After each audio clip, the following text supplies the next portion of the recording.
Okay, where was I? So, Warlock, Zagor has the amulets, and I need to find a large building that has likely candidates. Honestly speaking,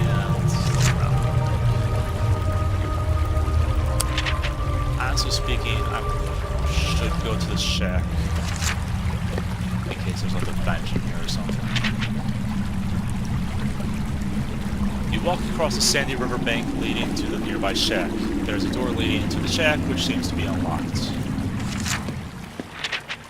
You're in a small, foul-smelling room. You notice two doors, one to the west and one behind you to the south. The furniture in the room is sparse and has been made mostly from bits of old boats. There appears to be nothing of value in the room, but your keen eye notices a bunch of keys hanging on the wall. An old man in ragged clothes is slumped asleep on a bench, quote-unquote, made from half a rowing boat, snoring loudly. And there's a dog. Next to him is a vicious-looking brown dog with red eyes and black teeth, which you have awoken and that is now eyeing you suspiciously. A deep growl is coming from its throat. That prisoner I released mentioned about the keys to a boathouse being guarded by a man and a dog. Could this be them?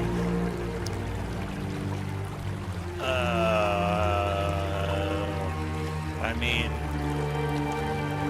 should I wake the guy up? Should I fight? Let's wake the guy up. He looked human. The old man's eyes flutter open. He sees you and grabs for a half-oar line by his bench. You tell him you mean him no harm. He remains on guard and eyes you cautiously. Although he looks harmless enough, his dog could be dangerous. The man's boots are undone. All his boots are... His shoes are untied. I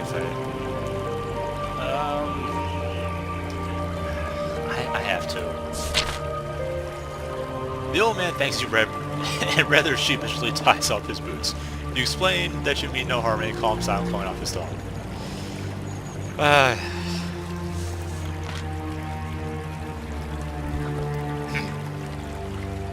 This area is the only passageway through to the inner chambers. Some years ago, the river swelled after a particularly severe spring thaw. They cut off supplies from the outside world. Wow, I regret that voice immediately. Ugh.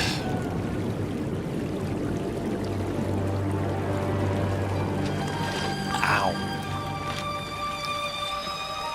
All the area's inhabitants starts dead, but the master, realizing he needed defenses against the outside world, put a curse on the area. The last remaining creatures became the undead and now guard the passageways through. He starts to inquire about you.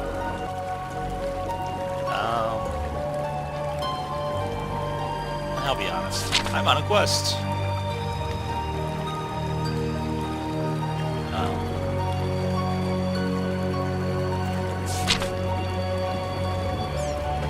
Trader? Why am I a trader? Oh. It's a dog named Trader. That sounds like a terrible... if I need them keys. And the dog breathes fire. Cool.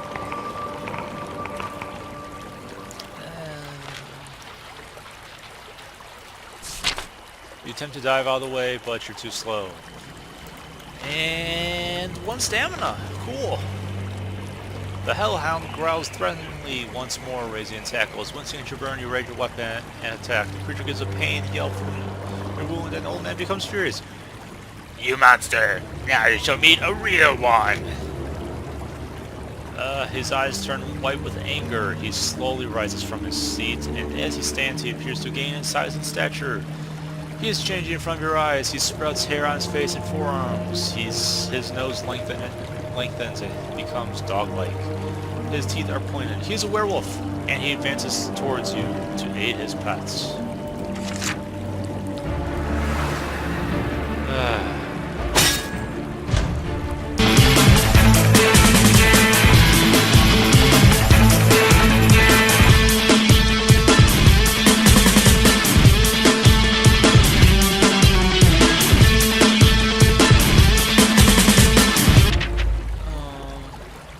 dear, it looks like the mountains claimed yet another victim. Do I want a resurrection stone? Do I? So long ago. Nah, screw it. Take back to main menu. Story mode. Yada yada yada. Hi, I'm back. Select my figurine. How many souls do I got? 31 souls. I could get a new guy. Let's try getting this guy. 25 souls.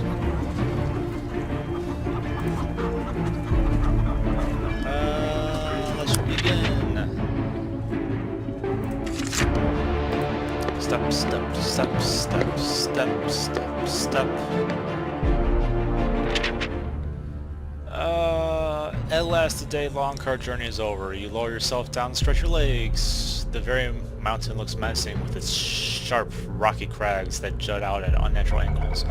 At the top of the mountain, you can see the eerie red coloring, probably some savage vegetation, which has given the mountain its name. For the last 5 years, you have roamed across southern Alanzia, seeking out and capturing the most fearsome monsters for the trader known as Ignatius. He has commissioned you to investigate this strange place, for it is believed to have a large collection of creatures that would fetch something, I'm sure. Ignatius has identified one creature in particular, a giant spider, that was requested by a patron in Shazar. It is well known that the tunnels of Firetop Mountain are infested with a dangerous breed of arachnid, but the rare, larger variant is the real prize. Your cart comes equipped with a large cage, which will hopefully hold one of these 8-legged giants. Stashing the carts in dense undergrowth, you step towards the cave entrance that was shown to you on the map you purchased in Holgrim's Alehouse in Anvil. Your adventure starts here! At the same entrance as you. Same exact thing. I can smell orc. A rather pleasant smell compared to some of the beasts I've chased over the years.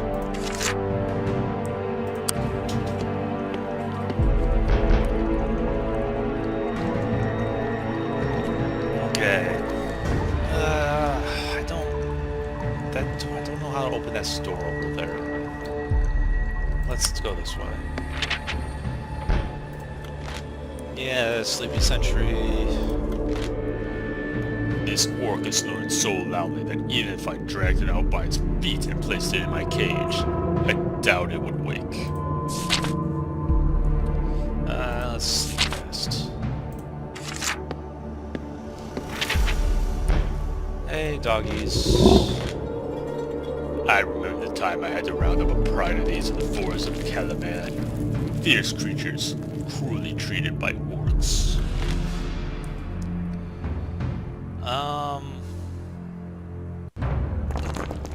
Yeah, I mean, I'll just distract them.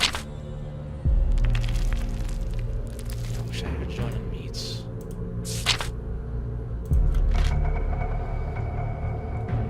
And orc fights me again.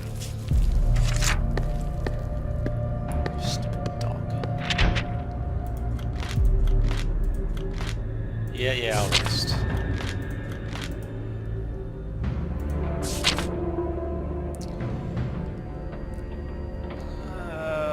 Sleeping in there again, or with cheese and a pet mouse or something, or was it a key? I think that's gold coins. That's what it was.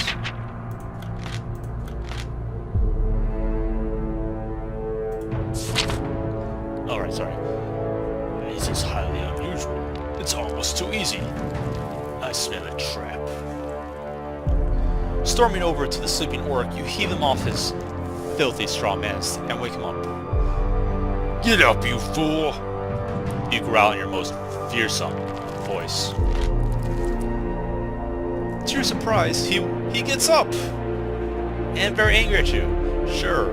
Like, what did I think was going to happen? Fight!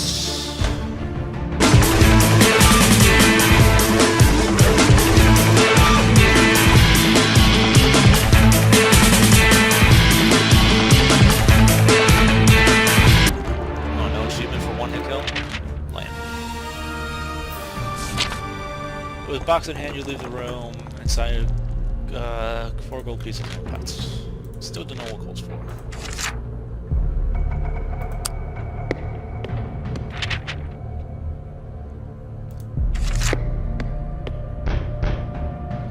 Let's try going east.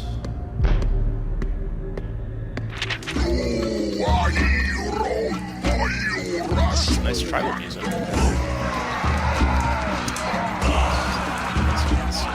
You follow the passage as it slopes downwards until you find yourself at the corner of a large chamber. The architecture suggests that this was originally made by dwarven hands, but has clearly been repurposed by the orcs. It appears to have been turned into some kind of training hall. Dotted around the chamber are a number of wooden posts that bear the marks of axes and other weapons. A cacophonous din echoes around the hall as green-skinned creatures in leather armor either strike the posts with swords or each other with wooden cudgels. You guess this is what passes for a training session among the Polish orcs. Taking on so many fools of my own, foolish. At the eastern end of the chamber, there are 2 doors. Halfway along the north wall of the hall is another doorway secured by iron gates. That'll be fun. Yeah, let's not do that.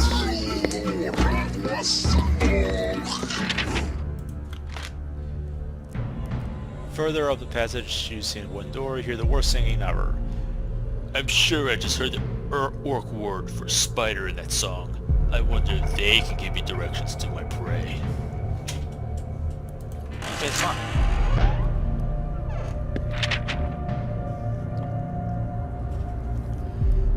The door opens to reveal a small room. The room is dirty and unkempt. A straw mattress lies in one corner, and in the far corner a flight of stairs. In the center, the same exact description of table and candle and box underneath it. And 2 drunk orcs, goblins, whatever. Not sure how much information I'll get from these creatures. I should try and ask about arachnids, though.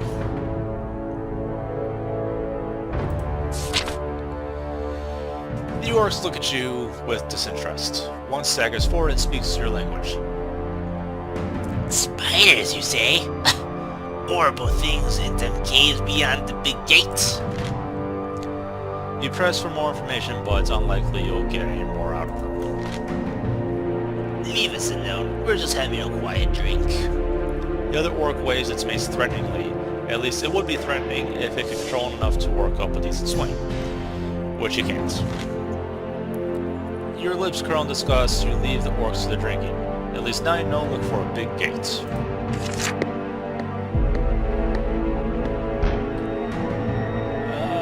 Let's go this way. I don't remember a gate being up there. There was, I don't know. Ah, here. I do like this little tribal music thing. You follow the passage and it slopes downwards and curves into this large chamber, suggests it's originally made by dwarves. Training hall, same descriptor, same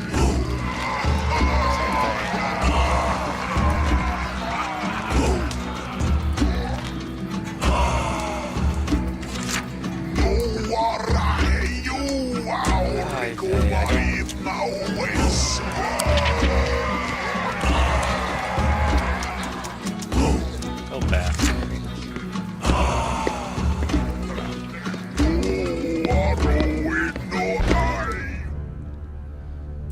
Let's go this way. Is there gates?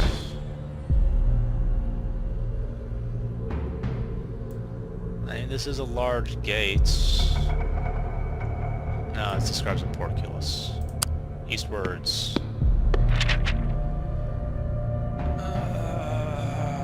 It's like...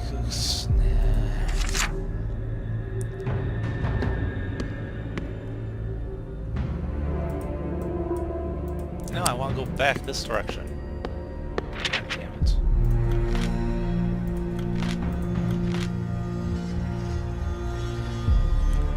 thought a giant spider would be in these rooms, as I can see no obvious webbings anywhere.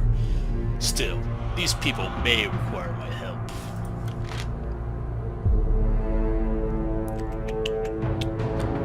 I don't really care.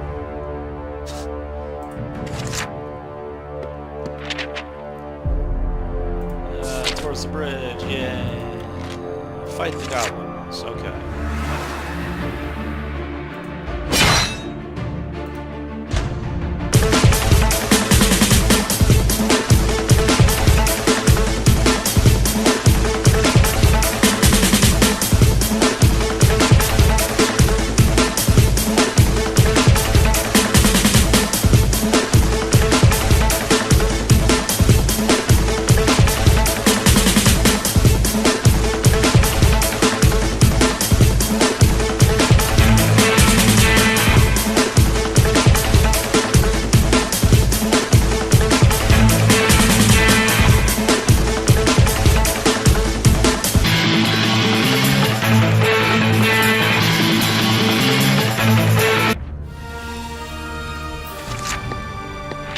Ugh, God, I'm getting too into those fights and just not talking. That's not a good thing. Yada yada yada. I wonder if this is the big gate that those drunk orcs mentioned. Right lever, which I know works. I smell something to the west. I think it could be an ogre. Well, I'm not looking for ogre though, so I should go east. Cautiously, you creep along the passageway. After a short time, you reach a fork in the path, with the path continuing northwards. Eastwards, you see a broad stone bridge. And let's rest.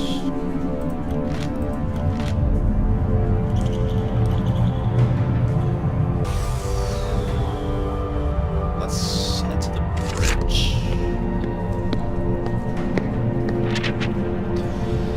You follow the path to the east. Soon enough, you arrive at a broad but cracked stone bridge, which leads over a yawning subterranean chasm. On the other side of the bridge, you can see an archway carved to resemble a huge dwarven head. With no other options, you start to cross the bridge.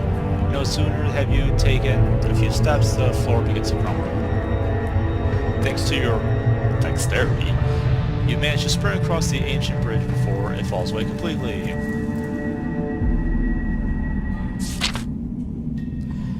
You sigh with a relief. You can hear the masonry crashing down far below into water. The sound vibrates around the chamber, and you wonder what creatures have stirred the darkness beyond. Let's take a look. You crawl to the edge and peer into the gloom, your eyes just making out the sound of rushing water below. Somewhere far off, deep in the crevice, you suddenly hear an unearthly wolf-like howl. That's like no wolf I've ever heard. Firetop Mountain seems full of strange surprises. Okay, let's take a break, shall we?